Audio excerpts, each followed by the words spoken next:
ਸਤਿ ਸ੍ਰੀ ਅਕਾਲ। ਤੁਸੀਂ ਦੇਖ ਰਹੇ ਹੋ ਤਖਤ ਪੰਜਾਬ। ਮੈਂ ਤੁਹਾਡੇ ਨਾਲ ਸੁਖਵਿੰਦਰ ਸਿੰਘ। ਮੇਰੇ ਨਾਲ ਉੱਗੇ ਸਿਆਸੀ ਮਾਹਰ ਪ੍ਰੋਫੈਸਰ ਮੁਹੰਮਦ ਖਾਲਿਦ ਮੌਜੂਦ ਨੇ। ਹੁਣ ਤੱਕ ਦੀਆਂ ਵੱਡੀਆਂ ਖਬਰਾਂ ਤੇ ਵੱਡੇ ਮੁੱਦਿਆਂ ਉੱਤੇ ਚਰਚਾ ਕਰਾਂਗੇ। ਸਵਾਗਤ ਹੈ ਤੁਹਾਡਾ ਖਾਲਿਦ ਸਾਹਿਬ ਜੀ। ਥੈਂਕ ਯੂ ਜੀ। ਸ਼ੁਕਰੀਆ। ਖਾਲਿਦ ਸਾਹਿਬ, ਪਿਛਲੇ ਦਿਨਾਂ ਦੇ ਵਿੱਚ ਮੁੱਖ ਮੰਤਰੀ ਭਗਵੰਤ ਸਿੰਘ ਮਾਨ ਨੇ ਲੋਕਾਂ ਦੇ ਨਾਲ ਗੱਲਬਾਤ ਕੀਤੀ ਸੀ। ਜਿਹੜੇ ਉੱਥੇ ਚੰਡੀਗੜ੍ਹ ਆਏ, ਸ਼ਿਕਾਇਤਾਂ ਉਹਨਾਂ ਲੋਕਾਂ ਨੇ ਦਿੱਤੀਆਂ, ਉਹਨੂੰ ਲੈ ਕੇ ਕਹਿੰਦੇ ਸ਼ਿਕਾਇਤਾਂ ਇੰਨੀਆਂ ਜ਼ਿਆਦਾ ਸੀ, ਕਈਆਂ ਦਾ ਤਾਂ ਹੱਲ ਮੌਕੇ ਦੇ ਉੱਤੇ ਫੌਰੀ ਤੌਰ ਤੇ ਕਰ ਦਿੱਤਾ, ਕਈਆਂ ਦੀਆਂ ਹੁਣ ਪੜਤਾਲਾਂ ਜਿਹੜੀਆਂ ਉਹ ਖੋਲ ਦਿੱਤੀਆਂ ਨੇ, ਜਿਨ੍ਹਾਂ ਨੂੰ ਲੈ ਕੇ ਕਿ ਅਫਸਰਸ਼ਾਹੀ ਦੇ ਵਿੱਚ ਵੀ ਕਿਤੇ ਨਾ ਕਿਤੇ ਹੱਥਾਂ ਪੈਰਾਂ ਦੀ ਪਈ ਹੋਣੀ ਕਿ ਮਤਲਬ ਕਿ ਸ਼ਿਕਾਇਤ ਜਿਹੜੀ ਹੈ ਉੱਤੇ ਤੱਕ ਪਹੁੰਚ ਚੁੱਕੀ ਹੈ। ਕਈ ਸਾਬਕਾ ਐਮਐਲਏਜ਼ ਦੇ ਖਿਲਾਫ ਹੈ, ਕਈ ਮੌਜੂਦਾ ਦੇ ਖਿਲਾਫ ਵੀ ਹੋ ਸਕਦੀ ਹੈ। ਦੇਖੋ, ਇਦਾਂ ਹੈ ਕਿ ਜਿਹੜਾ ਉਹ ਇਨਸੀਡੈਂਟ ਹੋਇਆ ਸੀਗਾ ਜਿਹਦੇ ਵਿੱਚ ਭਗਵੰਤ ਮਾਨ ਜੀ ਨੇ ਕਿਹਾ ਜੀ ਕਿ ਜਿਹੜੀਆਂ ਸ਼ਿਕਾਇਤਾਂ ਅਸੀਂ ਸੁਣਾਂਗੇ, ਉੱਥੇ ਕਾਫੀ ਖਲਬਲੀ ਮਚੀ। ਤੁਹਾਨੂੰ ਪਤਾ ਹੈ ਕਿ ਬਹੁਤ ਘੱਟ ਬੰਦੇ ਹੀ ਜਿਹੜੇ ਹੈਗੇ ਆ ਉਹ ਸ਼ਿਕਾਇਤਾਂ ਆਪਣੀਆਂ ਦੇ ਪਾਏ ਸੀਗੇ, ਬਾਕੀ ਨੂੰ ਬਾਹਰ ਰੋਕ ਦਿੱਤਾ ਸੀਗਾ। ਲੋਕਾਂ ਦੀਆਂ ਸਮੱਸਿਆਵਾਂ ਇੰਨੀਆਂ ਜ਼ਿਆਦਾ ਹੈਗੀਆਂ, ਪਰਸਨਲ ਵੀ ਹੈ, ਕਮਿਊਨਿਟੀ ਲੈਵਲ ਤੇ ਵੀ ਹੈ, ਪੰਚਾਇਤੀ ਲੈਵਲ ਤੇ ਵੀ ਹੈ, ਤੇ ਸ਼ਿਕਾਇਤਾਂ ਦੇ ਤਾਂ ਜੇ ਤੁਸੀਂ ਖੋਲੋ ਤੇ ਬਹੁਤ ਵੱਡਾ ਇੱਕ ਪੰਡੋਰਾ ਬਾਕਸ ਖੁੱਲ ਜਾਂਦਾ।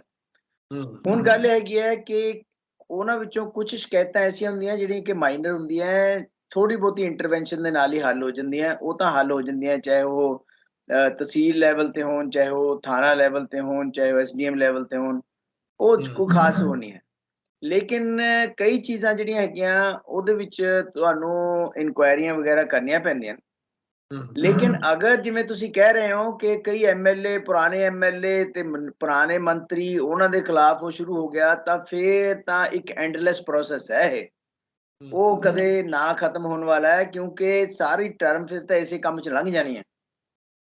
ਜਿਸ ਕੰਮ ਵਾਸਤੇ ਲੋਕਾਂ ਨੇ ਫਤਵਾ ਦਿੱਤਾ ਹੈ ਉਹਦੇ ਪਰ ਕੰਸੈਂਟਰੇਟ ਕਰਨ ਦੀ ਲੋੜ ਹੈ, ਬਜਾਏ ਇਸ ਦੇ ਕਿ ਤੁਸੀਂ ਵਿਰੋਧੀਆਂ ਦੇ ਮਗਰ ਤੁਰ ਪਾਓ। ਠੀਕ ਹੈ, ਨਾਰਮਲ ਦੇ ਵਿੱਚ ਜਿਹੜੀ ਇਨਕੁਆਇਰੀਆਂ ਹੁੰਦੀਆਂ ਕੋਈ ਹੋ ਹੀ ਜਾਣ ਦਿਓ, ਲੇਕਿਨ ਉਹਨੂੰ ਸਟੇਟ ਦੀ ਪਾਲਿਸੀ ਬਣਾ ਕੇ ਨਹੀਂ ਚੱਲਣਾ, ਕਿਉਂਕਿ ਅਗਰ ਇੱਦਾਂ ਹੋਇਆ ਤਾਂ ਫਿਰ ਜਿਹੜਾ ਹੈਗਾ ਗਵਰਨੈਂਸ ਸਫਰ ਕਰੇਗੀ, ਕਿਉਂਕਿ ਵਿਰੋਧੀਆਂ ਨੇ ਫਿਰ ਅਟੈਕ ਕਰਨਾ ਹੈ, ਫਿਰ ਵੈਂਡੇਟਾ ਪੋਲਿਟਿਕਸ ਹੋਣੀ ਹੈ ਕਿ ਜੀ ਸਾਡੇ ਖਿਲਾਫ ਉਹ ਹੋ ਰਿਹਾ, ਉਹਨੂੰ ਫਿਰ ਡਿਫੈਂਡ ਕਰਨ ਤੁਰ ਪਣਗੇ।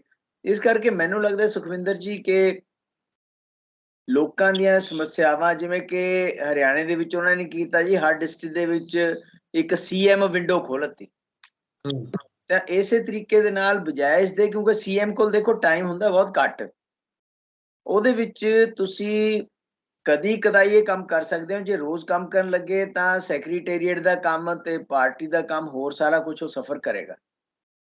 ਇਸ ਕਰਕੇ ਤੁਸੀਂ ਸੀਐਮ ਵਿੰਡੋ ਖੋਲ ਦਿਓ ਕਿ ਸਿੱਧੀ ਉੱਥੇ ਡੀਸੀ ਆਫਿਸ ਦੇ ਵਿੱਚ ਤੇ ਸਿੱਧੀ ਉੱਥੇ ਸ਼ਿਕਾਇਤ ਜਾਓ, ਸਮਝ ਲਓ ਸੀਐਮ ਨੂੰ ਚਲੀ ਗਈ, ਔਰ ਉਹਦੇ ਪਰ ਫਾਸਟ ਟਰੈਕ ਦੇ ਨਾਲ ਐਕਸ਼ਨ ਹੋਵੇ। ਉਹਦੇ ਨਾਲ ਮੇਰਾ ਖਿਆਲ ਹੈ ਕਾਫੀ ਡੀਸੈਂਟਰਲਾਈਜੇਸ਼ਨ ਹੋ ਜਾਏਗੀ। ਅਗਰ ਸਾਰਿਆਂ ਨੂੰ ਕੋਈ ਤਰਨ ਤਾਰਨ ਤੋਂ, ਕੋਈ ਫਾਜ਼ਿਲਕਾ ਤੋਂ, ਕੋਈ ਆਪਣੇ ਭੋਆ ਤੋਂ ਤੇ ਪਠਾਨਕੋਟ ਤੋਂ ਚੰਡੀਗੜ੍ਹ ਤੁਰਿਆ ਆ ਰਿਹਾ ਇੱਕ ਐਪਲੀਕੇਸ਼ਨ ਦੇਣ ਵਾਸਤੇ, ਤਾਂ ਕਿੰਨਾ ਤੁਹਾਡਾ ਨੁਕਸਾਨ ਹੈ, ਟਾਈਮ ਦਾ ਵੀ, ਪੈਟਰੋਲ ਦਾ ਵੀ, ਸਮੇਂ ਦਾ ਵੀ, ਪੈਸੇ ਦਾ ਵੀ, ਸਾਰੇ ਕਾਸੇ ਦਾ ਹੈਗਾ। ਇਸ ਕਰਕੇ ਬੈਟਰ ਹੈਗਾ ਕਿ ਇਹਨੂੰ ਡੀਸੈਂਟਰਲਾਈਜੇਸ਼ਨ ਕਰ ਦਿਓ ਤੇ ਹਰ ਡਿਸਟ੍ਰਿਕਟ ਲੈਵਲ ਤੇ ਤੁਸੀਂ ਸੀਐਮ ਵਿੰਡੋ ਖੋਲ ਦਿਓ, ਉੱਥੇ ਐਪਲੀਕੇਸ਼ਨ ਆਵੇ, ਇੱਕ ਨੋਡਲ ਆਫਿਸਰ ਅਪਾਇੰਟ ਕਰ ਦਿਓ, ਉਹ ਨੋਡਲ ਆਫਿਸਰ ਸਿਰਫ ਇਹਨਾਂ ਚੀਜ਼ਾਂ ਨੂੰ ਡੀਲ ਕਰੇ। ਬਿਲਕੁਲ। ਪ੍ਰੋਫੈਸਰ, ਕੋਈ ਸਰਕਾਰ ਬਣਨੀ ਹੁੰਦੀ ਹੈ, ਚੋਣਾਂ ਹੁੰਦੀਆਂ, ਇਲੈਕਸ਼ਨ ਹੁੰਦੀਆਂ, ਫਿਰ ਤਾਂ ਵੱਡੇ ਪੱਧਰ ਦੇ ਉੱਤੇ ਪ੍ਰਚਾਰ ਹੁੰਦਾ ਕਿ ਜੀ ਨਸ਼ੇ ਦਾ ਕੋੜ ਜਿਹੜਾ ਆ ਉਹਦੇ ਨਾਲ ਕਈ ਨੌਜਵਾਨ ਮਾਰੇ ਗਏ। ਹਰ ਰੋਜ਼ ਕੋਈ ਨਾ ਕੋਈ ਰਿਪੋਰਟ ਜਿਹੜੀ ਆ ਉਹ ਵੱਡੇ ਮੇਨ ਪੇਜ ਤੇ ਵੀ ਆ ਜਾਂਦੀ ਹੈ। ਉਹਨੂੰ ਇਸ ਤਰੀਕੇ ਨਾਲ ਘੁਮਾਇਆ ਜਾਂਦਾ ਹੈ ਕਿ ਬਸ ਜਿਵੇਂ ਲਗਾਤਾਰ ਜਿਹੜਾ ਹਰ ਰੋਜ਼, ਹਰ ਘੰਟੇ ਜਿਹੜਾ ਉਹ ਮੌਤਾਂ ਹੋ ਰਹੀਆਂ ਨੇ, ਕਿਸਾਨ ਜਿਹੜੇ ਨੇ ਉਹ ਵੀ ਖੁਦਕੁਸ਼ੀਆਂ ਕਰ ਰਹੇ ਨੇ। ਪਰ ਹੁਣ ਮੈਂ ਦੇਖਿਆ ਕਿ ਸਰਕਾਰ ਬਣਨ ਤੋਂ ਬਾਅਦ ਕੀ ਹੁੰਦਾ ਕਿ ਅਖਬਾਰਾਂ ਦੇ ਵਿੱਚ ਉਹ ਖਬਰ ਇੱਕ ਨਿੱਕੇ ਕਾਲਮ ਦੇ ਵਿੱਚ ਸਾਈਡ ਜੇ ਤੇ ਖੂੰਜੇ ਜੇ ਚ ਲੱਗ ਕੇ ਰਹਿ ਜਾਂਦੀ ਆ। ਕਿਸਾਨ ਨੇ ਖੁਦਕੁਸ਼ੀ ਕਰ ਲਈ, ਨੌਜਵਾਨ ਦੀ ਜਿਹੜੀ ਆ ਓਵਰਡੋਜ਼ ਦੇ ਨਾਲ ਮੌਤ ਹੋ ਗਈ, ਮਤਲਬ ਕਿ ਉਹ ਹਰ ਰੋਜ਼ ਰਹੀ ਹੈ, ਪਰ ਕੋਈ ਸਵਾਲ ਨਹੀਂ ਚੁੱਕ ਰਿਹਾ। ਕੀ ਇਹ ਮੁੱਦਾ ਨਹੀਂ, ਕਿ ਇਸ ਮੁੱਦੇ ਦੇ ਉੱਤੇ ਸਰਕਾਰ ਨੂੰ ਨਹੀਂ ਘੇਰਿਆ ਜਾ ਸਕਦਾ? ਦੇਖੋ, ਜਿੱਥੇ ਤੱਕ ਤਾਂ ਨਸ਼ੇ ਦਾ ਸਵਾਲ ਹੈ ਸੁਖਵਿੰਦਰ ਜੀ, ਨਸ਼ਾ ਸਾਡੇ ਸਮਾਜ ਦਾ ਬਹੁਤ ਪੁਰਾਣਾ ਅੰਗ ਹੈ, ਚਾਹੇ ਉਹ ਫੀਮ ਹੈ, ਚਾਹੇ ਉਹ ਡੋਡੇ ਹੈ, ਚਾਹੇ ਉਹ ਸ਼ਰਾਬ ਹੈ। ਤੇ ਇਹ ਜਿਹੜਾ ਨਸ਼ਾ ਜਿਹੜਾ ਅੱਜ ਜਿਹੜਾ ਜਿਸ ਫਾਰਮ ਦੇ ਵਿੱਚ ਆਪਾਂ ਦੇਖਦੇ ਹਾਂ, ਜਿਹਨੂੰ ਆਪਾਂ ਸਿੰਥੈਟਿਕ ਡਰੱਗਸ ਵੀ ਕਹਿੰਦੇ ਆ, ਹੀਰੋਇਨ ਵੀ ਕਹਿੰਦੇ ਆ, ਜਿਹੜੀ ਬਾਹਰੋਂ ਆਉਂਦੀ ਹੈ, ਤੇ ਅੰਦਰੋਂ ਜਿਹੜੇ ਇੰਜੈਕਸ਼ਨ ਔਰ ਕੈਪਸੂਲ, ਇਹ ਸਾਰਾ ਕੁਝ ਹੁੰਦਾ ਹੈ। ਤਾਂ ਹਰ ਪੋਲੀਟੀਕਲ ਪਾਰਟੀ ਨੇ ਜਦੋਂ ਆਪੋਜੀਸ਼ਨ ਹੁੰਦੀ ਹੈ ਉਹ ਰੂਲਿੰਗ ਪਾਰਟੀ ਦੇ ਉੱਪਰ ਇਲਜ਼ਾਮ ਲਾਉਂਦੀ ਚੱਲੀ ਆਈ ਹੈ। ਖਾਸ ਤੌਰ ਪਰ ਆਪਾਂ ਪਿਛਲੇ ਜੇ 10 ਸਾਲ ਦੇ ਵਿੱਚ ਦੇਖੀਏ ਤਾਂ ਜਿਹੜੀ ਅਕਾਲੀ ਬੀਜੇਪੀ ਸਰਕਾਰ ਸੀਗੀ ਉਹਨਾਂ ਦੇ ਅਗੇਂਸਟ ਸਭ ਤੋਂ ਵੱਡਾ ਇਲਜ਼ਾਮ ਇਹੀ ਸੀਗਾ ਕਿ ਜੀ ਨਸ਼ਿਆਂ ਦੀ ਤਸਕਰੀ ਔਰ ਨਸ਼ੇ ਦੀ ਜਿਹੜੀ ਵੰਡਣਾ ਹੈ ਉਹ ਵਧਿਆ ਇਸ ਉਹਦੇ ਵਿੱਚ, ਔਰ ਸਰਕਾਰ ਗਈ ਉਹਨਾਂ ਦੀ ਅੱਜ ਤੱਕ ਨਹੀਂ ਆਈ। ਤਾਂ ਜਿਸ ਵੇਲੇ ਆਪੋਜੀਸ਼ਨਲ ਪਾਰਟੀਆਂ ਇਸ ਤਰ੍ਹਾਂ ਦੀ ਇਲਜ਼ਾਮ ਲਾਉਂਦੀਆਂ ਤਾਂ ਉਹ ਫਿਰ ਪ੍ਰਦਰਸ਼ਨ ਵੀ ਕਰਦੀਆਂ, ਰੈਲੀਆਂ ਵੀ ਕਰਦੀਆਂ, ਤਾਂ ਉਹ ਇੱਕ ਹੈਡਲਾਈਨ ਬਣਦੀਆਂ ਨਿਊਜ਼ਪੇਪਰਸ ਦੇ ਵਿੱਚ। ਪੋਲੀਟੀਕਲ ਪਾਰਟੀਆਂ ਜਿਵੇਂ ਕਿ ਤੁਸੀਂ ਕੈਪਟਨ ਅਮਰਿੰਦਰ ਸਿੰਘ ਦੀ ਗੱਲ ਕਰੋ, 2000 ਜਦੋਂ ਪਿਛਲੀ ਇਲੈਕਸ਼ਨ 2017 ਦੇ ਵਿੱਚ ਸ਼ਾਇਦ ਹੋਈ ਸੀਗੀ, ਤੇ ਉਸ ਤੋਂ ਬਾਅਦ ਹੁਣ ਦੀ ਤੁਸੀਂ ਗੱਲ ਕਰੋ, ਹਰ ਪੋਲੀਟੀਕਲ ਪਾਰਟੀ ਸੱਤਾ 'ਚ ਆਉਣ ਵਾਸਤੇ ਕਹਿੰਦੀ ਹੈ ਜੀ ਕਿ ਨਸ਼ੇ ਕੋਈ ਕਹਿੰਦਾ ਮਹੀਨੇ ਵਿੱਚ ਖਤਮ ਕਰ ਦਿਆਂਗੇ, ਕੋਈ ਕਹਿੰਦਾ 15 ਦਿਨਾਂ 'ਚ ਕਰ ਦਿਆਂਗੇ। ਲੇਕਿਨ ਅਲਟੀਮੇਟਲੀ ਆਪਾਂ ਇਹਦੇ ਬਾਰੇ ਪਹਿਲਾਂ ਕਾਫੀ ਡਿਸਕਸ਼ਨ ਕਰ ਚੁੱਕੇ ਹਾਂ, ਹੋਰ ਚੈਨਲਾਂ ਤੇ ਵੀ ਹੁੰਦੀ ਰਹਿੰਦੀ ਹੈ ਕਿ ਅਲਟੀਮੇਟਲੀ ਤੁਹਾਨੂੰ ਜਿਹੜੇ ਸਪਲਾਈ ਲਾਈਨਸ ਹੈ ਉਹਨਾਂ ਨੂੰ ਆਇਡੈਂਟੀਫਾਈ ਕਰਕੇ ਉਹਨਾਂ ਨੂੰ ਤੋੜਨਾ ਔਰ ਇਹ ਸਾਰਾ ਕੁਝ ਕਰਨਾ ਪਏਗਾ। ਪਲੱਸ ਜਿਹੜੀ ਤੁਹਾਡੀ ਇੰਪੋਰਟ ਹੋ ਰਹੀ ਹੈ ਨਸ਼ਾ ਬਾਹਰੋਂ, ਔਰ ਅੰਦਰ ਜਿਹੜਾ ਅੰਗਰੇਜ਼ੀ ਨਸ਼ਾ ਜਾਂ ਸਿੰਥੈਟਿਕ ਨਸ਼ਾ ਬਣ ਰਿਹਾ ਉਹ ਸਾਰਾ ਬਣਨ ਦੇ ਉੱਪਰ ਵੀ ਰੱਖਣਾ ਪਏਗਾ। ਹਾਂ, ਇੰਨਾ ਜ਼ਰੂਰ ਹੈਗਾ ਕਿ ਜਦ ਪੋਲੀਟੀਕਲ ਪਾਰਟੀ ਪਾਵਰ ਦੇ ਵਿੱਚ ਆ ਜਾਂਦੀ ਹੈ ਉਹਨੂੰ ਪਤਾ ਹੈਗਾ ਕਿ ਜਲਦੀ ਖਤਮ ਨਹੀਂ ਹੋਣਾ, ਇਹ ਸਿਰਫ ਇਲੈਕਸ਼ਨ ਦਾ ਜੁਮਲਾ ਸੀਗਾ, ਤਾਂ ਫਿਰ ਉਹ ਉਹਨੂੰ ਅੱਖੋਂ ਓਹਲਾ ਕਰਨ ਦੀ ਕੋਸ਼ਿਸ਼ ਕਰਦੀ ਹੈ ਜਾਂ ਉਹ ਤੋਂ ਬਚਣ ਦੀ ਕੋਸ਼ਿਸ਼ ਕਰਦੀ ਹੈ। ਅਗਰ ਕੋਈ ਪੱਤਰਕਾਰ ਸਵਾਲ ਕਰ ਵੀ ਦੇਵੇ ਜਾਂ ਉਹਦੇ ਮਗਰ ਪੈ ਜਾਂਦੇ ਆ ਜਾਂ ਉਹਨੂੰ ਇਗਨੋਰ ਕਰ ਦਿੰਦੇ ਆ। ਇਸ ਤਰ੍ਹਾਂ ਦੇ ਕੇਸਿਸ ਆਪਾਂ ਅਕਸਰ ਦੇਖਣ ਦੇ ਵਿੱਚ ਮਿਲਦੇ ਆ। ਨਸ਼ਾ ਜਿਹੜਾ ਹੈਗਾ ਉਹਨੂੰ ਖਤਮ ਕਰਨਾ ਸਾਡੀ ਸਾਰਿਆਂ ਦੀ ਜ਼ਿੰਮੇਵਾਰੀ ਹੈ, ਇਨਕਲੂਡਿੰਗ ਸਰਕਾਰ ਦੀ। ਲੇਕਿਨ ਇਹ ਨਹੀਂ ਹੈ ਕਿ ਤੁਸੀਂ ਜਿਸ ਵੇਲੇ ਰੂਲਿੰਗ ਦੇ ਪਾਰਟੀ ਬਣ ਗਏ ਤਾਂ ਹੋਰ ਤਰ੍ਹਾਂ ਦਾ ਤੁਹਾਡਾ ਵਤੀਰਾ ਹੋਵੇ ਇਸ ਕੰਮ ਵੱਲ, ਜੇ ਤੁਸੀਂ ਆਪੋਜੀਸ਼ਨ ਦੇ ਵਿੱਚ ਤਾਂ ਹੋਰ ਹੋਵੇ। ਜਦ ਸਾਡਾ ਸਾਂਝੀ ਇਹ ਪ੍ਰੋਬਲਮ ਹੈਗੀ ਆ ਤਾਂ ਉਹਨੂੰ ਸਾਂਝੇ ਤਰੀਕੇ ਦੇ ਨਾਲ ਹੱਲ ਕਰਨਾ ਚਾਹੀਦਾ ਹੈ, ਬਜਾਏ ਇਸ ਦੇ ਕਿ ਤੁਸੀਂ ਕਥਨੀ ਤੇ ਕਰਨੀ ਦੇ ਵਿੱਚ ਫਰਕ ਕਰਕੇ ਚੱਲੋ। ਉਹ ਚੀਜ਼ ਜਿਹੜੀ ਹੈ ਉਹਦੇ ਨਾਲ ਨਸ਼ਾ ਖਤਮ ਨਹੀਂ ਹੋਏਗਾ। ਗੱਲ ਕਿਸਾਨੀ ਕਰਜ਼ੇ ਦੀ ਵੀ ਹੈ, ਜਿਹੜਾ ਕਹਿੰਦੇ ਕਰਜ਼ਾ ਮੁਕਤ ਕਰ ਦੇਣਾ। ਕਰਜ਼ਾ ਮੁਕਤ ਪਤਾ ਨਹੀਂ ਕਿ ਦੇਖੋ, ਕਰਜ਼ੇ ਸੁਖਵਿੰਦਰ ਜੀ ਕਈ ਤਰ੍ਹਾਂ ਦੇ ਆ ਕਿਸਾਨਾਂ ਦੇ ਉੱਪਰ।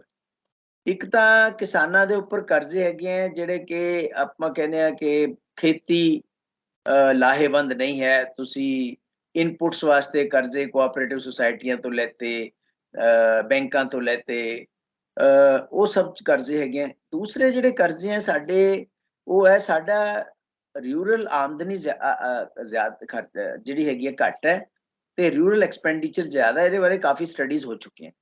ਫॉर एग्जांपल ਮੇਰੀ ਪੈਲੀ ਥੋੜੀ ਜਿਹੀ ਹੈ ਲੇਕਿਨ ਉਹਦੇ ਵਾਸਤੇ ਮੈਨੂੰ ਟਰੈਕਟਰ ਦੀ ਲੋੜ ਨਹੀਂ ਹੈ, ਲੇਕਿਨ ਮੈਂ ਲਿਆ ਕੇ ਖੜਾ ਕਰਨਾ ਹੈ ਕਿਉਂਕਿ ਬਰਾਬਰਲੇ ਘੱਟ ਟਰੈਕਟਰ ਖੜਾ ਹੈ।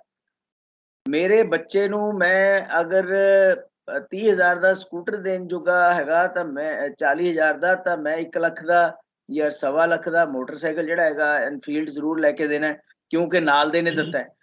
ਉਹਦੀ ਵਜ੍ਹਾ ਕਰਕੇ ਵੀ ਕਰਜ਼ੇ ਜਿਹੜੇ ਹੈਗੇ ਆ ਕਾਫੀ ਜ਼ਿਆਦਾ ਹੈਗੇ ਆ। ਸਾਰੇ ਕਰਜ਼ੇ ਕਿਸਾਨੀ ਦੇ ਨਾਲ ਰਿਲੇਟਡ ਨਹੀਂ ਹਨ। ਕਈ ਕਰਜ਼ੇ ਜਿਹੜੇ ਹੈਗੇ ਆ ਉਹ ਇਸ ਦੀ ਵਜ੍ਹਾ ਕਰਕੇ ਹੈ। ਕਈ ਸਟੇਟ ਐਸੇ ਹੈ ਜਿੱਥੇ ਰੂਰਲ ਆਮਦਨੀ ਜ਼ਿਆਦਾ ਹੈ, ਖਰਚੇ ਘੱਟ ਨੇ। ਸਾਡੇ ਪੰਜਾਬ ਦੇ ਵਿੱਚ ਆਮਦਨੀ ਘੱਟ ਹੈ, ਖਰਚੇ ਜ਼ਿਆਦਾ, ਜਿਹਦੀ ਵਜ੍ਹਾ ਕਰਕੇ ਵੀ ਕਰਜ਼ੇ ਹੈਗੇ। ਜਿੱਥੇ ਤੱਕ ਸਵਾਲ ਹੈ ਕਿ ਸੁਸਾਈਡਸ ਦੀ, ਉਹ ਵੀ ਆਪਾਂ ਸਮੇਂ-ਸਮੇਂ ਤੇ ਪੜ੍ਹਦੇ ਰਹਿੰਦੇ ਹਾਂ, ਔਰ ਹਰ ਇੱਕ ਸੁਸਾਈਡ ਦੇ ਪਿੱਛੇ ਡਿਫਰੈਂਟ ਰੀਜ਼ਨ ਹੋ ਸਕਦਾ ਹੈ। ਸਾਰਿਆਂ ਨੂੰ ਤੁਸੀਂ ਕਿਸਾਨੀ ਦੇ ਨਾਲ ਜੋੜ ਕੇ ਨਹੀਂ ਦੇਖ ਸਕਦੇ। ਕਿਸਾਨ ਇਸ ਕਰਕੇ ਕਿਉਂਕਿ ਸਾਡੇ ਰੂਰਲ ਪਾਪੂਲੇਸ਼ਨ ਜ਼ਿਆਦਾ ਹੈ ਔਰ ਨੈਚੁਰਲੀ ਉਹ ਲੋਕ ਜਿਹੜੇ ਹੈਗੇ ਆ ਸਫਰ ਕਰਦੇ ਆ, ਲੇਕਿਨ ਉਹ ਹਰ ਇਸ਼ੂ ਨੂੰ ਆਪਣੇ ਤਰੀਕੇ ਦੇ ਨਾਲ ਦੇਖਣਾ ਚਾਹੀਦਾ ਹੈ। ਲੇਕਿਨ ਪੋਲੀਟੀਕਲ ਪਾਰਟੀਆਂ ਕੀ ਕਰਦੀਆਂ, ਉਹ ਸੁਸਾਈਡ ਨੂੰ ਆਪਣੇ ਮੁਤਾਬਕ ਪੋਲੀਟੀਕਲ ਨੈਰੇਟਿਵ ਸੈੱਟ ਕਰਨ ਦੀ ਕੋਸ਼ਿਸ਼ ਕਰਦੀਆਂ ਕਿ ਦੇਖੋ ਜੀ ਇਹ ਹੋ ਗਿਆ, ਦੇਖੋ ਜੀ ਇਹ ਹੋ ਗਿਆ, ਔਰ ਰੂਲਿੰਗ ਪਾਰਟੀ ਨੂੰ ਕਟਹਿਰੇ 'ਚ ਖੜਾ ਕਰਨ ਦੀ ਕੋਸ਼ਿਸ਼ ਕਰਦੀਆਂ, ਜਿਹੜਾ ਕਿ ਆਪਾਂ ਸਾਰੀਆਂ ਪੋਲੀਟੀਕਲ ਪਾਰਟੀਆਂ ਨੂੰ ਦੇਖਦੇ ਹਾਂ। ਜਿਹਦੀ ਸਰਕਾਰ ਹੁੰਦੀ ਹੈ ਉਹਨੂੰ ਕਹਿੰਦੇ ਜੀ ਦੇਖੋ ਤੁਹਾਡੇ 13 ਤੇ ਹੋ ਗਏ, 12 ਮਰ ਗਏ ਜੀ। ਯਾਨੀ ਉਹਨਾਂ ਵਾਸਤੇ ਇੱਕ ਸਟੈਟਿਸਟਿਕਸ ਹੈ, ਕੋਈ ਇਮੋਸ਼ਨਸ ਦੀ ਗੱਲ ਨਹੀਂ ਹੈ। ਜਿਨ੍ਹਾਂ ਦਾ ਪਰਿਵਾਰ ਦਾ ਬੰਦਾ ਜਾਂਦਾ ਉਹਨਾਂ ਵਾਸਤੇ ਇਮੋਸ਼ਨਸ ਦੀ ਗੱਲ ਹੈਗੀ ਹੈ। बाकी जिहड़ा हैगा ਉਹ ਕਹਿੰਦੇ जी देखो इन्ने ਉਹ ਇੱਕ ਗਿਣਤੀ ਹੈ, ਉਹ ਗਿਣਤੀ ਨਹੀਂ ਹੋਣੀ ਚਾਹੀਦੀ। ਹਰ ਚੀਜ਼ ਨੂੰ ਜਿਹੜਾ ਹੈਗਾ ਉਹਦਾ ਸੋਸ਼ਲ ਐਸਪੈਕਟ, ਉਹਦਾ ਇਕਨੋਮਿਕ ਐਸਪੈਕਟ, ਫਿਰ ਕਿਆ ਉਹ ਕਿਸਾਨੀ ਦੇ ਨਾਲ ਰਿਲੇਟਡ ਹੈ, ਉਹ ਆਇਡੈਂਟੀਫਾਈ ਕਰਨਾ ਚਾਹੀਦਾ ਹੈ। ਉਹ ਬੈਟਰ ਰਹੇਗਾ ਬਜਾਏ ਇਸ ਦੇ ਕਿ ਇੱਕੋ ਤਕੜੀ ਦੇ ਤਰਾਜੂ ਦੇ ਵਿੱਚ ਸਾਰੇ ਤਰ੍ਹਾਂ ਦੀਆਂ ਮੌਤਾਂ ਨੂੰ ਤੋਲੀ ਚੱਲੋ, ਉਹ ਚੀਜ਼ ਵੀ ਠੀਕ ਨਹੀਂ ਹੈ। ਬਿਲਕੁਲ। ਇੱਕ ਹੋਰ ਗੱਲ ਇਹਦੇ ਵਿੱਚ ਜਦੋਂ ਇਹਨੂੰ ਸਿਆਸਤ ਨਾਲ ਆਪਾਂ ਜੋੜ ਕੇ ਦੇਖਦੇ ਆ ਕਿ ਜੋੜ ਤੋੜ ਦੀ ਸਿਆਸਤ ਚੱਲ ਰਹੀ ਹੈ ਲੋਕ ਸਭਾ ਦੀ ਉਪ ਚੋਣ ਨੂੰ ਲੈ ਕੇ, ਆਮ ਆਦਮੀ ਪਾਰਟੀ ਵੱਲੋਂ ਜਾਂ ਬਾਕੀ ਧਿਰਾਂ ਜਿਹੜੀਆਂ ਉਹ ਵੀ ਲੱਗੀਆਂ। ਅਕਾਲੀ ਦਲ ਵਾਲੇ ਸੋਚ ਰਹੇ ਨੇ ਕਿ ਰਾਜੋਆਣਾ ਦੀ ਭੈਣ ਨੂੰ ਉੱਥੋਂ ਉਤਾਰ ਦਿੱਤਾ ਜਾਏ ਜਾਂ ਫਿਰ ਸਿਮਰਨਜੀਤ ਸਿੰਘ ਮਾਨ ਨੂੰ ਰੋਕ ਕੇ ਜਿਹੜਾ ਉਹ ਇੱਕ ਪੰਥਕ ਲੀਡਰ ਨੂੰ ਅੱਗੇ ਲਿਆਂਦਾ ਜਾਏ ਕਿਸੇ ਨੂੰ। ਇਸ ਤਰ੍ਹਾਂ ਦੇ ਜੋੜ ਜੋੜ ਭਾਜਪਾ ਆਪਣੇ ਤੌਰ ਤੇ ਚੱਲ ਰਹੀ ਹੈ। ਉਧਰ ਰਾਜ ਸਭਾ ਦੀਆਂ ਸੀਟਾਂ ਦੀ ਵੀ ਚਰਚਾ ਹੈ ਕਿ ਮੁੱਖ ਮੰਤਰੀ ਸਾਹਿਬ ਸ਼ਾਇਦ ਸੀਚੇਵਾਲ ਸਾਹਿਬ ਨੂੰ ਭੇਜਣਾ ਚਾਹੁੰਦੇ ਨੇ। ਭਾਜਪਾ ਚਾਹੁੰਦੀ ਹੈ ਕਿ ਸੀਚੇਵਾਲ ਸਾਹਿਬ ਸਾਡੇ ਵਾਲੇ ਪਾਸੇ ਹੋਣ, ਕਿਉਂਕਿ ਕੱਲ ਮੁਲਾਕਾਤ ਹੋਈ ਸੀ ਸੰਤ ਬਲਬੀਰ ਸਿੰਘ ਸੀਚੇਵਾਲ ਨਾਲ, ਉੱਥੇ ਕਿਸੇ ਪ੍ਰੋਗਰਾਮ 'ਚ ਗਏ ਸੀ। ਤੇ ਮਤਲਬ ਕਿ ਇਹ ਸਾਰੀ ਸਿਆਸਤਦਾਨ ਸਿਰਫ ਆਪਣੀ ਕੁਰਸੀ ਬਚਾਉਣ ਤੱਕ ਸੀਮਤ ਲੱਗਦੇ ਨੇ ਕਿ ਲੋਕ ਸਭਾ ਆ ਗਈ, ਫਿਰ ਰਾਜ ਸਭਾ ਆ ਜਾਣੀ, ਫਿਰ ਕੋਈ ਪੰਚਾਇਤਾਂ ਆ ਜਾਣੀਆਂ, ਫਿਰ ਨਿਗਮ ਦੀਆਂ ਚੋਣਾਂ ਆ ਜਾਣੀਆਂ। ਬਸ ਇਹੀ ਕੰਮਾਂ 'ਚ ਲੱਗੇ ਰਹਿਣਾ, ਲੋਕਾਂ ਨਾਲ ਜੋ ਹੁੰਦਾ ਰਹੇ। देखो पॉलिटिकल पार्टी बाय डेफिनेशन अपनी विचारधारा के मुताबिक प्रचार कर दिया तो सत्ता च आउण की कोशिश कर दिया और उस विचारधारा के अनुसार शासन चलाउंदी है, चाहे वो केंद्र दे विच है चाहे स्टेट दे विच है। बाय डेफिनेशन पॉलिटिकल पार्टी सत्ता की खेल दे विच इन्वॉल्वड है। दूसरी गल ਜਿਹੜੀਆਂ ਤੁਸੀਂ ਦੋ ਗੱਲਾਂ ਕੀਤੀਆਂ, ਇੱਕ ਤਾਂ ਸੰਗਰੂਰ ਦੀ ਜਿਹੜੀ ਸੀਟ ਹੈਗੀ ਹੈ, ਸੰਗਰੂਰ ਦੀ ਸੀਟ ਖਾਲੀ ਹੋਣ ਦੇ ਨਾਲ ਆਪਾਂ ਨੂੰ ਵੀ ਦੇਖਣਾ ਪਏਗਾ ਕਿ ਸੰਗਰੂਰ ਦੀ ਸੀਟ ਜਿਹੜੀ ਹੈਗੀ ਆ ਉਹ ਕਿਸੇ ਇੱਕ ਪੋਲੀਟੀਕਲ ਪਾਰਟੀ ਕੋਲ ਕਦੇ ਨਹੀਂ ਰਹੀ ਹੈ। ਸੁਰਜੀਤ ਸਿੰਘ ਬਰਨਾਲਾ ਵੀ ਉੱਥੋਂ ਰਹੇ ਹੈਗੇ ਆ, ਉੱਥੇ ਸਿਮਰਨਜੀਤ ਸਿੰਘ ਮਾਨ ਵੀ ਰਹੇ ਹੈਗੇ ਆ, ਉੱਥੇ ਵਿਜੇਂਦਰ ਸਿੰਗਲਾ ਵੀ ਰਹੇ ਹੈ, ਉੱਥੋਂ ਭਗਵੰਤ ਮਾਨ ਵੀ ਰਹੇ। ਯਾਨੀ ਅਲੱਗ-ਅਲੱਗ ਪੋਲੀਟੀਕਲ ਪਾਰਟੀਆਂ ਨੂੰ ਸੰਗਰੂਰ ਦੀ ਸੀਟ ਜਿਹੜੀ ਹੈਗੀ ਹੈ ਨਵਾਜ਼ਦੀ ਰਹੀ ਹੈ। ਇਸ ਵਾਰ ਜਿਹੜਾ ਹੈਗਾ ਕਿਉਂਕਿ ਆਮ ਆਦਮੀ ਪਾਰਟੀ ਦੀ ਸਰਕਾਰ ਹੈ ਤੇ ਤਾਜ਼ਾ ਇਲੈਕਸ਼ਨ ਹੋ ਕੇ ਹਟਿਆ, ਲੋਕਾਂ ਨੇ 92 ਸੀਟਾਂ ਦਿੱਤੀਆਂ ਨੇ ਔਰ ਜ਼ਿਲ੍ਹਾ ਸੰਗਰੂਰ ਦੇ ਮਲੇਰਕੋਟਲਾ ਇਹਦੇ ਵਿੱਚ ਜ਼ਿਆਦਾਤਰ ਆਮ ਆਦਮੀ ਪਾਰਟੀ ਦੇ ਐਮਐਲਏ ਜਿੱਤੇ ਹੈ, ਜਿਹਦੀ ਵਜ੍ਹਾ ਕਰਕੇ ਇਦਾਂ ਲੱਗਦਾ ਹੈ ਕਿ ਆਮ ਆਦਮੀ ਪਾਰਟੀ ਜਿਹਨੂੰ ਵੀ ਖੜਾ ਕਰੇਗੀ ਉਹ ਉਹਦੇ ਜਿੱਤਣ ਦੇ ਚਾਂਸਸ ਜ਼ਿਆਦਾ ਹੋ ਸਕਦੇ ਹਨ। ਤਾਂ ਉਹਦੇ ਵਿੱਚ ਦੂਸਰੇ ਪਾਸੇ ਜਿਹੜਾ ਅਕਾਲੀ ਦਲ ਹੈ ਉਹ ਨੈਚੁਰਲੀ ਕਿਉਂਕਿ ਇਹ ਸੀਟ ਜਿਹੜੀ ਹੈਗੀ ਹੈ ਇਹਦੇ ਵਿੱਚ ਰੂਰਲ ਪਾਪੂਲੇਸ਼ਨ ਕਾਫੀ ਹੈ, ਪ੍ਰੈਜ਼ੈਂਟਰੀ ਕਾਫੀ ਹੈ ਤੇ ਅਕਾਲੀ ਦਲ ਆਪਣਾ ਕੈਂਡੀਡੇਟ ਖੜਾ ਕਰੇਗੀ। ਕਾਂਗਰਸ ਵੀ ਹੋ ਸਕਦਾ ਧੂਰੀ ਤੋਂ ਜਿਹੜੇ ਐਮਐਲਏ ਰੀਸੈਂਟਲੀ ਆ ਰਹੇ ਆ ਉਹਨਾਂ ਦਾ ਵੀ ਨਾਂ ਚੱਲ ਰਿਹਾ ਕਿ ਉਹਨਾਂ ਨੂੰ ਵੀ ਦਿੱਤੀ ਜਾ ਸਕਦੀ ਹੈ ਇੱਥੋਂ ਟਿਕਟ, ਤੇ ਅਲਟੀਮੇਟਲੀ ਕਿਹਦਾ ਫੈਸਲਾ ਹੁੰਦਾ ਹੈ। ਲੇਕਿਨ ਇਹ ਇਲੈਕਸ਼ਨ ਜਿਹੜਾ ਹੈਗਾ, ਇਹ ਇਲੈਕਸ਼ਨ ਅਗਰ ਆਮ ਆਦਮੀ ਪਾਰਟੀ ਜਿੱਤਦੀ ਹੈ ਤਾਂ ਆਪਣੇ ਆਪ ਨੂੰ ਸਟੈਬਲਿਸ਼ ਕਰੇਗੀ। ਅਗਰ ਆਮ ਆਦਮੀ ਪਾਰਟੀ ਨਹੀਂ ਜਿੱਤ ਸਕਦੀ ਤਾਂ ਆਪੋਜੀਸ਼ਨ ਵਾਸਤੇ ਕਹਿਣ ਵਾਸਤੇ ਹੋ ਜਾਏਗਾ ਕਿ ਦੇਖੋ ਜੀ ਉਹ ਜਿੱਤ ਜਿਹੜੀ ਸੀਗੀ ਉਹ ਤਾਂ ਬਾਈ ਚਾਂਸ ਸੀ, ਐਕਚੁਅਲੀ ਇਹਨਾਂ ਦਾ ਕੋਈ ਪ੍ਰਭਾਵ ਜਾਂ ਬੇਸ ਨਹੀਂ ਹੈ। ਹੁਣ ਦੂਸਰੀ ਪਾਸੇ ਰਾਜ ਸਭਾ ਦੀ ਸੀਟ ਦੀ ਗੱਲ ਹੈ। ਰਾਜ ਸਭਾ ਦੇ ਵਿੱਚ ਤੁਸੀਂ ਆਪਣੇ ਸੀਚੇਵਾਲ ਦੀ ਗੱਲ ਕੀਤੀ ਹੈ ਕਿ ਉਹਨਾਂ ਨੂੰ ਦਿੱਤੀ ਜਾ ਸਕਦੀ ਹੈ। ਦੇਖੋ ਪਿੱਛੇ ਜਿਹੜੀਆਂ ਰਾਜ ਸਭਾ ਦੀਆਂ ਸੀਟਾਂ ਆਮ ਆਦਮੀ ਪਾਰਟੀ ਨੇ ਦਿੱਤੀਆਂ, ਉਹਨਾਂ ਵਿੱਚੋਂ ਜ਼ਿਆਦਾਤਰ ਲੋਕ ਉਹ ਸੀਗੇ ਜਿਨ੍ਹਾਂ ਦਾ ਪੰਜਾਬ ਦੇ ਵਿੱਚ ਨਾ ਤਾਂ ਬਸੇਰਾ ਹੈ, ਨਾ ਹੀ ਪੰਜਾਬ ਦੇ ਇਸ਼ੂਜ਼ ਦੇ ਨਾਲ ਕੋਈ ਜ਼ਿਆਦਾ ਜੁੜੇ ਹੋਏ ਰਹੇ ਹੈ ਔਰ ਕੁਝ ਕਾਰਪੋਰੇਟ ਦੇ ਲੋਕ ਜਿਹੜੇ ਸੀਗੇ ਉਹਨਾਂ ਨੂੰ ਵੀ ਸੀਟਾਂ ਜਿਹੜੀਆਂ ਦਿੱਤੀਆਂ ਗਈਆਂ, ਉਹਦਾ ਕਾਫੀ ਵਿਰੋਧ ਵੀ ਹੋਇਆ ਔਰ ਕਾਫੀ ਜ਼ਿਆਦਾ ਉਹਦੇ ਪਰ ਟਿੱਕਾ ਟਿੱਪਣੀ ਵੀ ਹੋਈ। ਹੁਣ ਜਿਹੜੀ ਸੀਟ ਹੈਗੀ ਹੈ ਔਰ ਅਗਰ ਦੇ ਦਿੰਦੇ ਆ ਤਾਂ ਬਹੁਤ ਅੱਛੀ ਗੱਲ ਹੈ। ਜਿੱਥੇ ਤੱਕ ਬੀਜੇਪੀ ਦਾ ਸਵਾਲ ਹੈ, ਬੀਜੇਪੀ ਤਾਂ ਇੱਥੋਂ ਕਿਸੇ ਨੂੰ ਕੋਈ ਜਿਤਾ ਨਹੀਂ ਸਕਦੀ ਜਾਂ ਹਰਾ ਨਹੀਂ ਸਕਦੀ ਕਿਉਂਕਿ ਬੀਜੇਪੀ ਦੀ ਪ੍ਰੈਜ਼ੈਂਸ ਵਿਧਾਨ ਸਭਾ ਦੇ ਵਿੱਚ ਨਹੀਂ ਹੈ। ਅਗਰ ਕਿਤੋਂ ਹੋਰ ਜਗ੍ਹਾ ਤੋਂ ਬੀਜੇਪੀ ਸੀਚੇਵਾਲ ਨੂੰ ਲਿਆਉਣਾ ਚਾਹੁੰਦੀ ਹੈ ਉਹ ਅਲੱਗ ਗੱਲ ਹੈ, ਕੋਈ ਯੂਪੀ ਚੋਂ ਕਿਤੇ ਹੋਰ ਜਗ੍ਹਾ ਤੋਂ। ਲੇਕਿਨ ਪੰਜਾਬ ਦੀ ਜਿੱਥੇ ਤੱਕ ਸਥਿਤੀ ਹੈ ਉੱਥੇ ਤਾਂ ਆਮ ਆਦਮੀ ਪਾਰਟੀ ਦੀ ਇੰਨੀ ਮੈਜੋਰਟੀ ਦੀ ਵਜ੍ਹਾ ਕਰਕੇ ਉਹਨਾਂ ਨੂੰ ਈਜ਼ੀਲੀ ਕਿਸੇ ਨੂੰ ਵੀ ਸੀਟ ਦੇਣਗੇ। ਲੇਕਿਨ ਮੈਂ ਇਹ ਕਹਾਂਗਾ ਕਿ ਰਾਜ ਸਭਾ ਨੂੰ ਕੁਝ ਲੋਕ ਇਗਨੋਰ ਕਰ ਦਿੰਦੇ ਹਨ, ਲੇਕਿਨ ਰਾਜ ਸਭਾ ਦੇ ਵਿੱਚ ਵੀ ਡਿਸਕਸ਼ਨਸ ਹੁੰਦੀਆਂ, ਡਿਬੇਟਸ ਹੁੰਦੀਆਂ ਉੱਥੇ ਵੀ, ਕਿਉਂਕਿ ਸਟੇਟਾਂ ਦਾ ਸਦਨ ਹੈ, ਉਹ ਰਾਜਾਂ ਦਾ ਸਦਨ ਹੈ। ਇਸ ਕਰਕੇ ਸਟੇਟ ਦੇ ਇੰਟਰਸਟ ਨੂੰ ਸਾਹਮਣੇ ਰੱਖ ਕੇ ਅਗਰ ਕੋਈ ਵਿਅਕਤੀ ਸਟੇਟ ਦੇ ਇੰਟਰਸਟ ਨੂੰ ਉੱਥੇ ਰਿਪਰੈਜ਼ੈਂਟ ਕਰਦਾ ਰਾਜ ਸਭਾ ਦੇ ਵਿੱਚ, ਐਸੇ ਬੰਦੇ ਹੀ ਭੇਜਣੇ ਚਾਹੀਦੇ ਹੈ। ਉਹ ਬੰਦੇ ਨਹੀਂ ਭੇਜਣੇ ਚਾਹੀਦੇ ਜਿਨ੍ਹਾਂ ਦਾ ਸਟੇਟ ਦੇ ਨਾਲ ਕੋਈ ਲੈਣਾ ਦੇਣਾ ਨਹੀਂ ਹੈ, ਜਾਂ ਸਟੇਟ ਦੇ ਵਿੱਚ ਕੋਈ ਇੰਟਰਸਟ ਨਹੀਂ ਹੈ, ਜਾਂ ਕੇਵਲ ਉਹ ਰਾਜ ਸਭਾ ਦਾ ਮੈਂਬਰ ਹੀ ਬਣਨਾ ਚਾਹੁੰਦੇ ਆ। ਇਹ ਇੱਕ ਬਹੁਤ ਸੀਰੀਅਸ ਡਿਬੇਟ ਦਾ ਪਲੇਟਫਾਰਮ ਹੈਗਾ। ਉਹਦੇ ਪਰ ਸਾਨੂੰ ਜਾਂ ਮੀਨਸ ਜਿਹੜੀਆਂ ਪੋਲੀਟੀਕਲ ਪਾਰਟੀਆਂ ਹੈ ਉਹਨਾਂ ਨੂੰ ਸੁਲਝੇ ਹੋਏ ਸੂਝਵਾਨ ਬੰਦਿਆਂ ਨੂੰ ਭੇਜਣਾ ਚਾਹੀਦਾ।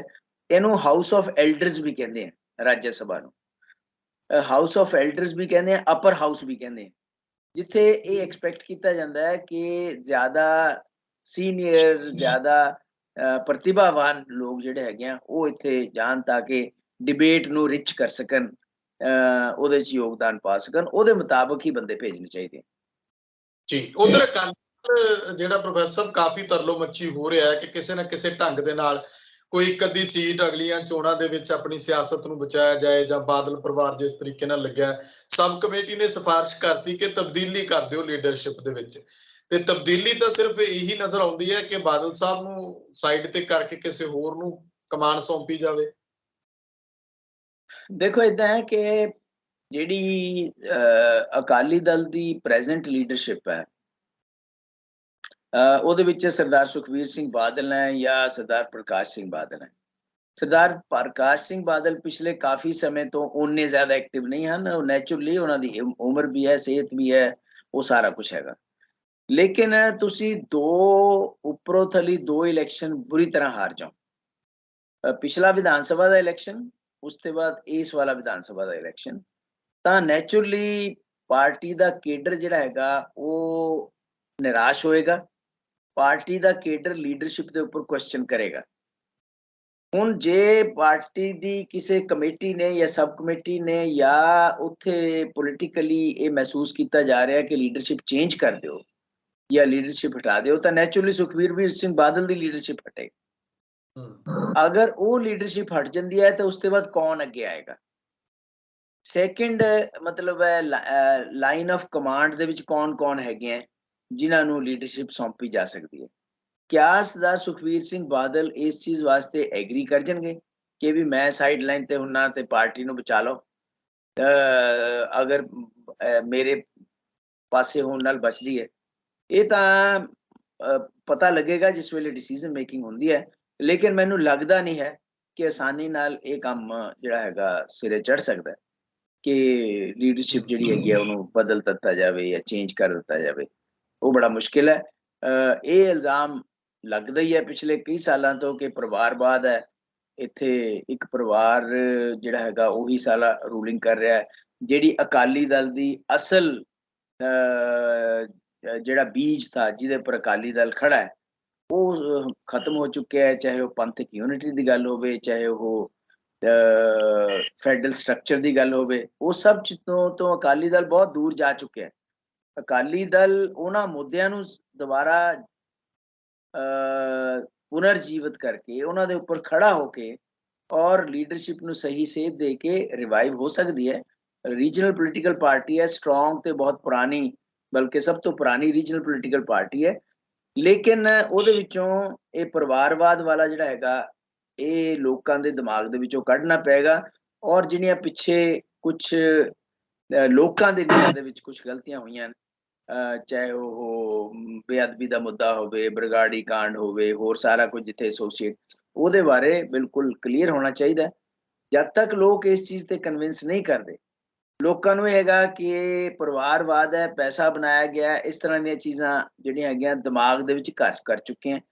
ਇੱਕ ਜਿਹਨੂੰ ਕਹਿੰਦੇ ਟਰਸਟ ਡੈਫਿਸਿਟ ਹੈ, ਉਹ ਟਰਸਟ ਡੈਫਿਸਿਟ ਜਦ ਤੱਕ ਠੀਕ ਨਹੀਂ ਹੁੰਦਾ ਉਸ ਵੇਲੇ ਤੱਕ ਵੀ ਮੁਸ਼ਕਿਲ ਹੋਏਗਾ ਰਿਵਾਈਵ ਕਰਨਾ ਅਕਾਲੀ ਦਲ ਨੂੰ। ਇਹ ਸਾਰੀਆਂ ਚੀਜ਼ਾਂ ਨੂੰ ਉੱਥੇ ਦੀ ਪੋਲੀਟੀਕਲ ਲੀਡਰਸ਼ਿਪ ਨੂੰ ਪਾਰਟੀ ਦੀ ਸੋਚਣਾ ਚਾਹੀਦਾ। ਆਖਰੀ ਖਬਰ ਜੀ ਖਾਲਿਦ ਸਾਹਿਬ ਕਿ ਇੱਕ ਖਬਰ ਚਰਚਾ ਦੇ ਵਿੱਚ ਆ ਕਿ ਪਾਕਿਸਤਾਨ ਨੂੰ ਜਿਹੜੇ ਜਾਂਦੇ ਸ਼ਰਧਾਲੂ ਨੇ ਜਾਂ ਲੋਕ ਨੇ ਉੱਥੇ ਜਾ ਕੇ ਜੇ ਉਹਨਾਂ ਲੋਕਾਂ ਦੀ ਪਾਕਿਸਤਾਨੀਆਂ ਦੀ ਮਹਿਮਾਨ ਨਵਾਜ਼ੀ ਦੇ ਵਿੱਚ ਸ਼ਾਮਲ ਹੁੰਦੇ ਨੇ ਜਾਂ ਕਰਵਾਉਂਦੇ ਨੇ ਤਾਂ ਉਹਨਾਂ ਨੂੰ ਕਹਿੰਦੇ ਬਲੈਕ ਲਿਸਟ ਵਿੱਚ ਪਾ ਦਿੱਤਾ ਜਾਏਗਾ। ਦੇਖੋ ਇਦਾਂ ਹੈ ਕਿ ਜਿਹੜੇ ਜਥਿਆਂ ਦੇ ਨਾਲ ਇੱਥੋਂ ਸਿੱਖ ਸੰਗਤ ਜਾਂਦੀ ਹੈ, ਚਾਹੇ ਉਹ ਗੁਰੂ ਧਾਮਾਂ ਦੀ ਜ਼ਿਆਰਤ ਵਾਸਤੇ ਜਾਂਦੀ ਹੋਵੇ, ਚਾਹੇ ਜਿਵੇਂ ਮਹਾਰਾਜਾ ਰਣਜੀਤ ਸਿੰਘ ਦੇ ਉਹਦੇ ਤੇ ਜਾ ਰਹੀ ਹੈ ਇਸ ਵੇਲੇ, ਤਾਂ ਜਿਸ ਵੇਲੇ ਲੋਕ ਉੱਥੇ ਜਾਂਦੇ ਆ ਉਹਨਾਂ ਵਿੱਚ ਨੈਚੁਰਲ ਗੱਲ ਹੈ, ਸਰਕਾਰ ਜਿਹੜੀ ਹੈ ਉਹ ਆਪਣੇ ਬੰਦੇ ਵੀ ਭੇਜਦੀ ਹੈ ਦੇਖਣ ਵਾਸਤੇ ਕਿ ਕੀ ਹੋ ਰਿਹਾ। ਉਹ ਚਾਹੇ ਗੁਪਤਚਰ ਏਜੰਸੀਆਂ ਹੋਣ, ਚਾਹੇ ਉਹ ਤੁਹਾਡੀਆਂ ਸਰਕਾਰ ਨੂੰ ਇਹ ਕੰਮ ਕਰਨੇ ਪੈਂਦੇ ਆ। ਜਿੱਥੇ ਤੱਕ ਸਵਾਲ ਹੈ ਕਿ ਉੱਥੇ ਕਿਸੇ ਨਾਲ ਕੋਈ ਮੇਲ ਮਿਲਾਪ ਨਾ ਰੱਖਿਆ ਜਾਵੇ। ਦੇਖੋ, ਅਗਰ ਕੋਈ ਸਰਕਾਰੀ ਮਹਿਮਾਨ ਨਵਾਜ਼ੀ ਹੈ ਜਾਂ ਕੋਈ ਸਰਕਾਰੀ ਅਫਸਰ, ਖਾਸ ਤੌਰ ਪਰ ਕੋਈ ਡਿਫੈਂਸ ਦਾ ਬੰਦਾ ਹੈ, ਉਹਦੇ ਨਾਲ ਕੋਈ ਉਹ ਕਰਦਾ ਹੈ, ਉਹ ਸਾਨੂੰ ਦੇਖਣਾ ਜ਼ਰੂਰ ਚਾਹੀਦਾ ਹੈ, ਕਿਉਂਕਿ ਇਹ ਜਿਹੜਾ ਹੈਗਾ ਨੈਸ਼ਨਲ ਇੰਟਰਸਟ ਨੂੰ ਪਰੇ ਰੱਖ ਕੇ ਆਪਾਂ ਇਹ ਕੰਮ ਨਹੀਂ ਕਰ ਸਕਦੇ। ਦੂਸਰੀ ਗੱਲ ਇਹ ਹੈਗੀ ਹੈ, ਜੇ ਪੰਜਾਬੀਆਂ ਦੇ ਰਿਸ਼ਤੇ ਆਪਸ ਦੇ ਵਿੱਚ ਜਿਹੜੇ ਹੈਗੇ ਆ ਉਹ ਸਰਕਾਰੀ ਤੰਤਰ ਤੋਂ ਹਟ ਕੇ ਵੀ ਹੈ। ਸਾਡੀਆਂ ਇਮੋਸ਼ਨਲ ਸਾਂਝਾਂ ਹੈ, ਸਾਡੀਆਂ ਪੁਰਾਣੀਆਂ ਸਾਂਝਾਂ ਹੈ, ਸਾਡਾ ਇਤਿਹਾਸ ਇਕੱਠਾ ਹੈ, ਸਾਡੇ ਜਿਹੜੀ ਹੈਗੀਆਂ ਰਿਲੀਜੀਅਸ ਉਹ ਇਕੱਠੇ ਹੈਗੇ ਆ। ਇਹ ਸਾਰੀਆਂ ਚੀਜ਼ਾਂ ਨੂੰ ਅਗਰ ਆਪਾਂ ਦੇਖੀਏ ਤਾਂ ਅਗਰ ਕੋਈ ਮਹਿਮਾਨ ਨਵਾਜ਼ੀ ਦੇ ਵਿੱਚ ਕੋਈ ਬੰਦਾ ਕਿਸੇ ਦੇ ਕੋਲ ਚਲਾ ਵੀ ਜਾਂਦਾ ਹੈ, ਕਿਸੇ ਨੇ ਘਰੇ ਬੁਲਾ ਕੇ ਚਾਹ ਪਿਲਾਤੀ, ਕਾਮਨ ਮੈਨ ਨੇ ਜਿਨ੍ਹਾਂ ਨਾਲ ਤੁਹਾਡਾ ਪੁਰਾਣਾ ਹੋਏਗਾ, ਤਾਂ ਉਹਦੇ 'ਚ ਕੋਈ ਉਹ ਨਹੀਂ ਹੋਣਾ ਚਾਹੀਦਾ। ਇੰਨਾ ਜ਼ਰੂਰ ਹੈ ਕਿ ਸਾਨੂੰ ਖੁਦ ਵੀ ਧਿਆਨ ਰੱਖਣਾ ਚਾਹੀਦਾ ਕਿ ਸਟੇਟ ਦੇ ਇੰਟਰਸਟ ਜਿਹੜੇ ਹੈਗੇ ਆ ਉਹ ਵਾਚ ਕਰੀਏ, ਲੇਕਿਨ ਨਾਲ ਹੀ ਇਹ ਵੀ ਨਹੀਂ ਹੈ ਕਿ ਤੁਸੀਂ ਬਿਲਕੁਲ ਹੀ ਨਖੇੜਦੇ ਹੋ ਇੱਕ ਦੂਸਰੇ ਤੋਂ। ਦੇਖੋ, ਜਿਹੜਾ ਭਾਰਤ ਵਰਸ਼ ਟੋਟਲ ਹੈ, ਉਹਦੇ ਵਾਸਤੇ ਪਾਰਟੀਸ਼ਨ ਦਾ ਮੀਨਿੰਗ ਡਿਫਰੈਂਟ ਹੈ। ਸਾਡੇ ਵਾਸਤੇ, ਪੰਜਾਬੀਆਂ ਵਾਸਤੇ ਪਾਰਟੀਸ਼ਨ ਦਾ ਮੀਨਿੰਗ ਡਿਫਰੈਂਟ ਹੈ। ਸਾਡਾ ਸਿਰਫ ਦੇਸ਼ ਹੀ ਨਹੀਂ ਵੰਡਿਆ ਗਿਆ, ਬਲਕਿ ਪੰਜਾਬ ਵੰਡਿਆ ਗਿਆ ਔਰ ਸਾਡਾ ਵਿਰਸਾ ਵੰਡਿਆ ਗਿਆ। ਸਾਡਾ ਕਲਚਰ, ਸਾਡੀ ਰੋਟੀ, ਸਾਡਾ ਮਿਊਜ਼ਿਕ, ਸਾਡਾ ਲਿਟਰੇਚਰ, ਉਹ ਸਾਰਾ ਕੁਝ ਵੰਡਿਆ ਗਿਆ। ਇੱਕ ਬਹੁਤ ਵੱਡਾ ਧੜਾ ਐਸਾ ਹੈ ਦੋਨਾਂ ਪਾਸੇ ਜਿਹੜਾ ਕਿ ਉਹਨੂੰ ਇਕੱਠਾ ਕਰਨਾ ਚਾਹੁੰਦਾ ਹੈ, ਔਰ ਕਾਫੀ ਐਫਰਟਸ ਇਹਦੇ ਵਿੱਚ ਹੋ ਰਹੀਆਂ ਔਰ ਕਾਫੀ ਕਾਮਯਾਬੀ ਵੀ ਇਹਦੇ ਵਿੱਚ ਮਿਲੀ, ਔਰ ਬਹੁਤ ਸਾਰੇ ਸੰਗਤਾਂ, ਬਹੁਤ ਸਾਰੇ ਬੁੱਧੀਜੀਵੀ ਉੱਧਰ ਜਾਂਦੇ ਰਹਿੰਦੇ ਆ ਤੇ ਆਉਂਦੇ ਰਹਿੰਦੇ ਆ। ਇਹ ਸਿਲਸਿਲਾ ਵੀ ਚੱਲਦੇ ਰਹਿਣਾ ਚਾਹੀਦਾ ਹੈ ਪੰਜਾਬ ਦੇ ਵਿੱਚ, ਲੇਕਿਨ ਨੈਸ਼ਨਲ ਇੰਟਰਸਟ ਜਿਹੜਾ ਹੈਗਾ ਉਹਦੇ ਨਾਲ ਕੋਈ ਖਿਲਵਾੜ ਨਹੀਂ ਹੋਣੀ ਚਾਹੀਦੀ।